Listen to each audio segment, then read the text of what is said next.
आनंद में अंतर है। मनोरंजन मन तक सीमित विषय है जो गलत से गलत विषयों से भी आदमी अर्जित कर सकता है।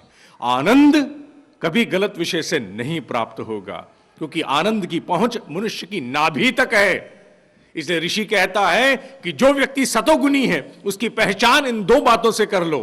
अगर वो ज्ञान की पिपासा रखता है, ज्ञान माने लर्निंग, ज्ञान माने सिर्फ गीता ज्ञान वेद नहीं, ज्ञान माने to learn more, to know more. अगर वो बैंक में है तो बैंक की और पॉलिसीज के बारे में जानना चाहेगा। How can I serve people better, ये जानना चाहेगा। मेरा संवाद कैसा होना चाहिए, ये जानना चाहेगा। जो भी व्यक्ति जीवन में विकास के लिए सीखना चाहता है, ए सीकर, जिज्ञासु, पिपासा जिसके बीच है, वो व्यक्ति ज्ञान का विद्यार्थी है, वो सात्विक है। और वही व्यक्ति आनंद से कम में खुश नहीं होता, आनंद से कम में, वो सात्विक है। ऋषि कहता है राजसी कौन है? राजसिक वृत्ति वो है जिसके भीतर किसी न किसी तृष्णा के लिए भड़क मची रहती है। ये चाहिए चाहिए चाहिए चाहिए चाहिए, किसी तरह से भी चाहिए, और जो मिल जाता है उसके साथ उसका मोह हो जाता है। इतना मोह कि आंखों से जरा सा होजुल हुआ, दिल तड़पना शुरू हो गया। मेरी पेंट कहां है? मैंने यहां रखी थी, कहां है मेरी पेंट? किसने लगाया हाथ मेरे पेन को? मैं सामान यहां रखता हूं, खबरदार किसी ने छेड़ा तो। एग्रेसिव, वेरी एग्रेसिव, वो राजसिक है। ऋषि कहता है तामसिक। तामसिक के लिए उन्होंने 3 शब्द प्रयोग किए हैं। ऋषि ने 3 शब्दों में ही तामसिक वृत्ति को बताया है। पहली प्रमादी, दूसरी आलसी, तीसरी निद्रा। प्रमाद, आलस्य और निद्रा, इसे समझना बड़ा जरूरी है। प्रमाद कहते हैं जो मन का आलस्य होता है। मन का आलस्य माने, इसे बहुत सरल तरीके से, जो व्यक्ति लापरवाह है, जो व्यक्ति प्रोकास्टिनेटर माने आज की बात को कल पे टाल लेंगे। कब करेंगे? कल करेंगे। कब करें? कल करेंगे। वो कभी कल आता है? नहीं आता है। मेरे बहुत से विषय जिन्हें मैं कल कल करते टाल रहा हूं, कुछ विषय हैं मेरे साथ भी जुड़े हुए, और वो कल कितने साल से चल रहा है, ईमानदारी से बोलूं तो 30-30 साल हो गए। वो 30 साल बीत के कमबख्त कल नहीं आया। ये मन का प्रमाद है, ये मन का प्रमाद है। ए प्रोकास्टिनेटर, जो आज की बात कल पे टालता है, जो लापरवाह है, वो व्यक्ति प्रमादी है। और आलसी, आलस्य शरीर से होता है। जो मनुष्य शरीर से कोई काम करने से बचता है, मेरे बस का नहीं है ये, हाँ उससे करवा लो, उससे करवा लो, या जैसे ही काम देखा किनारे हो गए, वो व्यक्ति आलसी है शरीर से। और निद्रा, निद्रा माने जिसे किसी न किसी रूप से, निद्रा माने सिर्फ वो आंखों की निद्रा नहीं, निद्रा माने जो किसी न किसी रूप से बिल्कुल निष्क्रिय होना चाहता है, वो व्यक्ति निद्रा का ग्रास है। ऋषि कहता है तामसिक की पहचान यही है। इसके बाद सबसे बड़ी बात ऋषि एक और कहता है, जिसमें ऋषि अरविंद ने बहुत बढ़िया बात कही है। उन्होंने कहा है कि जीव में होती तो 3 वृत्तियां हैं, लेकिन सभी जीव तीनों वृत्तियों को साथ लेकर के जन्म लेते हैं। We all have got all these 3 वृत्तिज। अंतर कहां आता है? अंतर वहां आता है, अगर कलर्स के बारे में सोचें, एक इसका उदाहरण बड़ा सुंदर मन में आया। सात्विक वृत्ति को व्हाइट कलर, राजसिक को ऑरेंज कलर, माने उसमें बड़ा अग्रेशन है, orange colour, not the orange which you are wearing sir. राजसिक को ऑरेंज कलर और तामसिक को काला रंग, माने जो व्यक्ति बहुत सात्विक है उसमें कुछ ऑरेंज कलर और एक आध बूंद काले रंग की होगी। जो व्यक्ति राजसिक है उसमें कुछ सफेद, बहुत सा ऑरेंज, कुछ काला भी होगा। और जो तामसिक है उसमें अधिकांश काला होगा, सफेद पता नहीं हो कि नहीं हो, ऑरेंज थोड़ा बहुत हो सकता है। इसका अर्थ यह हुआ कि हम सब कई रंगों का मिश्रण है। We all a mixture of colours. और जब मनुष्य एक वृत्ति से दूसरी में जाता है तो एक प्रकार के रंग उसमें से कम होने शुरू हो जाते हैं। यह तो एक व्याख्या रही। दूसरी बात एक और मैं कहना चाहता था, सात्विक वृत्ति के ऐसा नहीं कि दुनिया में उदाहरण नहीं है, सात्विक वृत्ति के बहुत अच्छे अच्छे उदाहरण भी हैं। ऐसे उदाहरण हैं जिसकी कोई सीमा नहीं है।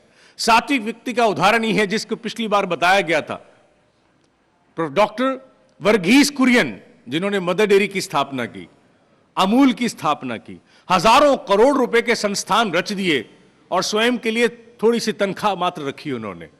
ऐसे लोग सात्विक वृत्ति के लोग हैं। सर्वे भवन्तु सुखिना सर्वे संतु निरामया, जिन्हें लार्जर गोल अचीव करके आनंद मिलता है, वो सात्विक लोग हैं। राजसिक वृत्ति के भी बहुत से उदाहरण मिलते हैं। राजसिक वृत्ति में मैं उसमें अभी नहीं जाऊंगा, क्योंकि कुछ इस प्रकार के उदाहरण भी हैं जो ना देने योग्य हैं, और तामसिक के भी उदाहरण मैं नहीं देना चाहूंगा, क्योंकि बहुत से उदाहरण हैं जो देने योग्य अभी नहीं बैठते हैं। अब सबसे महत्वपूर्ण विषय पर आते हैं। ऋषि कहता है कि अगर जीव को श्रेष्ठतम तरीके से चलाना है तो उसके लिए 4 प्रकार की नीति, 4 प्रकार की नीति। कौन सी नीति है? ऋषि कहता है साम, ऋषि कहता है दान, जिसे हम लोग दाम कहते हैं। हम लोग कहते हैं साम दाम दंड भेद, दरअसल इसका क्रम ये नहीं है, क्रम है साम दान भेद दंड, दंड लास्ट में आता है। साम का अर्थ क्या है? ऋषि कहता है साम का अर्थ है सम रूप से व्यवहार करना। जब हम बराबरी से एक दूसरे के साथ व्यवहार करते हैं तो साम है। जब हम किसी को पुरस्कृत करते हैं, रिवॉर्ड करते हैं, भाई वाह, तो दान है। और जब हम किसी चीज का भेद समझाने की कोशिश करते हैं, डिस्क्रिमिनेट करते हैं कि देखो साहब ये लाल है और ये पीला है और ये तीसरा ऑरेंज है, ये तीनों एक जैसे हैं लेकिन तीनों अंतर में हैं, ऑरेंज लाल और पीला एक से प्रतीत होते हुए भी अंतर है, ये भेद है, डिस्क्रिमिनेट करना। और दंड है पनिश करना।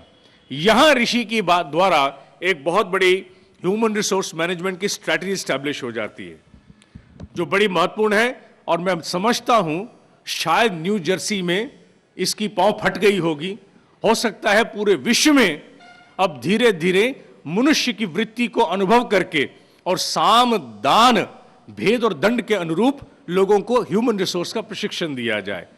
ऋषि बहुत सुंदर कहता है कि किस प्रकार किस वृत्ति के व्यक्ति से कैसे व्यवहार करें। फॉर एग्जाम्पल, अगर मान लीजिए किसी सात्विक प्रकार के व्यक्ति से, सात्विक व्यक्ति, सात्विक माने वाइज, विवेकी, जिसके अंदर सिर्फ बुद्धि नहीं है, दूरदर्शी बुद्धि है। अगर किसी विवेकी व्यक्ति, सात्विक व्यक्ति से साम का व्यवहार करना है तो कैसे करेंगे?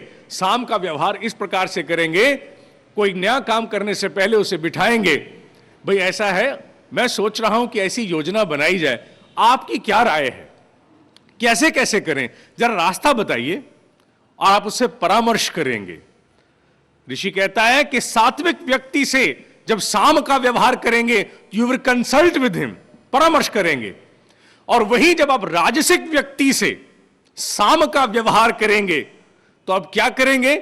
आप उसको सूचित करेंगे, सिर्फ इन्फॉर्म करेंगे। जैसे ऐसा है, हमने ये पॉलिसी बनाई है, आप जरा इसको पढ़ लेना। आप उससे कंसल्ट नहीं करोगे, कंसल्ट करोगे सात्विक से। और राजसिक को साम का व्यवहार करते समय आप सिर्फ इन्फॉर्म करोगे, भाई साहब देख लेना जरा, ये जो बना दी policy, accordingly will try to follow. और तामसिक व्यक्ति, तामसिक व्यक्ति को जब साम का व्यवहार अर्थात बराबरी का व्यवहार करेंगे तो कैसे करेंगे? उसको बुलाओगे, ये पॉलिसी बनाई है, इस पॉलिसी के हिसाब से 10 बजे ये काम होगा, 12 बजे ये काम होगा, 1 बजे ये काम होगा, माने गाइड करेंगे। अगर तामसिक व्यक्ति से बराबरी का व्यवहार करना है तो उससे आप परामर्श नहीं करेंगे, उसको आप सूचित नहीं करेंगे, उसको आप गाइड करेंगे। तो ऋषि ने कहा है कि तीनों वृत्ति के व्यक्ति के साथ साम का व्यवहार है। सात्विक के साथ कंसल्ट करो, राजसिक को सूचित करो, इन्फॉर्म करो, और जो तामसिक है उसको गाइड करो, उसका मार्गदर्शन करो। वही ऋषि कहता है, अब बात आती है दान की। दान का प्रयोग तीनों वृत्ति के साथ कैसे होना चाहिए? ऋषि कहता है दान माने पुरस्कार देना, अवार्ड देना, रिवॉर्ड देना। अगर सात्विक व्यक्ति को रिवॉर्ड देना है तो उसका सबसे अच्छा तरीका क्या है? उसने बहुत अच्छा काम किया, जैसे आपने देखा उसके सामने गए, अच्छा great great great job, great job, बस इतने में उसका काम बन गया। अगर राजसिक व्यक्ति को आपने दान देना है तो कैसे देंगे? आप उसे कहोगे अच्छा ये कर लिया यार, यू कैन डू मोर, तू तो और भी कर सकता है भाई, ऐसा है, आगे से ये सारा काम तू ही देखेगा। उसको स्वायत्तता दो, एम्पावर करो, उसके और काम दो उसको। और अगर किसी तामसिक व्यक्ति को आपने दान देना है, रिवॉर्ड देना है, तो कैसे? भाई बहुत बढ़िया काम किया, इसके लिए दूध में पत्ती और साथ में 2 फैन मंगवाओ। Very good. एक बढ़िया सी दूध में पत्ती, इलायची डलवा के, अदरक डलवा के, और साथ में 2 फैन साथ में खाने के लिए। और कुछ खाओगे? नहीं साहब, अभी लेके आओ इसके लिए। यानी अगर रिवॉर्ड करना, और सात्विक व्यक्ति को यह करने की आवश्यकता नहीं है, बहुत बढ़िया काम किया, दूध पत्ती पिएगा, नहीं, सात्विक को इतना बहुत है, ग्रेट ग्रेट। और राजसिक का भी इससे कम में काम नहीं बनेगा। अगर राजसिक को आप कहोगे, क्योंकि उसमें तृष्णा है, उसमें आग है, उसे कहना पड़ेगा, अच्छा अरे वाह तुम तो और भी कर सकते हो। वहीं ऋषि कहता है, अगर भेद की नीति को अपनाना है, माने डिस्क्रिमिनेट करना है, डिस्टिंग्विश करना है। मान लीजिए कोई छोटी मोटी गलती हो गई है, फॉर एग्जाम्पल सात्विक व्यक्ति के से वो गलती हुई है, तो आप क्या करेंगे? सात्विक व्यक्ति से भूल हो गई, आप आएंगे, आप देखेंगे उसने गलती की है, और वहां मौन खड़े रहेंगे और चले जाएंगे। वो इतने में मर जाएगा, वो इतने में समझ जाएगा मुझसे गलती आज हो गई है।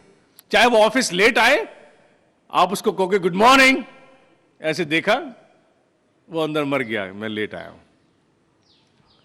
लेकिन वहीं आप अगर राजसिक व्यक्ति को भेद माने डिस्क्रिमिनेट करना चाहते हो, तो उसको मौन से नहीं करोगे, उसको आप चुनौती दोगे। यार तेरे से तो बड़ी एक्सपेक्टेशंस है हमें, तू ये कर रहा है, we really have got great expectations of you, तेरे में इतना दम है भाई, और तू ये ऐसा कर रहा है, नहीं, यू कांट डू दैट। और यही भेद की नीति अगर तामसिक व्यक्ति के सामने लानी है, तो उसका क्या है? ऋषि कहता है ना मौन रहो, ना उसको चुनौती दो, उसके सामने खड़े होकर विरोध करो। विरोध माने उससे पहले समझेगा नहीं, उसको विरोध कैसे करोगे? ये तुम्हारा टाइम है आने का, क्या तुम्हें 9 बजे आने के लिए कहा गया है? भाई टाइम 8:30 का है, 8:30 बजे पहुंचना है, पहुंचना है, पहुंचना है। समझ गए? उसको तब समझ में आ जाएगी। अगर आपने उस रोज मौन रहे, तो अगले दिन वो 12 बजे आएगा। वही ऋषि कहता है कि तीनों वृत्ति के लोगों को अगर दंड देना है, तो दंड देने के भी नियम बिल्कुल भिन्न हैं। वो कहता है अगर सात्विक व्यक्ति को दंड देना है, जिसकी सतोवृत्ति है, उसे दंड देना है, तो उसका दंड देने का तरीका बहुत बढ़िया। क्या है? कुछ नहीं करो, वो रोज जो काम करता है जिसमें गलती होती है, उसके सिर पे खड़े होकर थोड़ी देर चुपचाप देखते रहो, मॉनिटर हिम, उसका निरीक्षण करो। वो समझ जाएगा कि मुझे अब अपने आप को सुधारना है। और ये क्रिमिनल जस्टिस हमारा विषय नहीं है।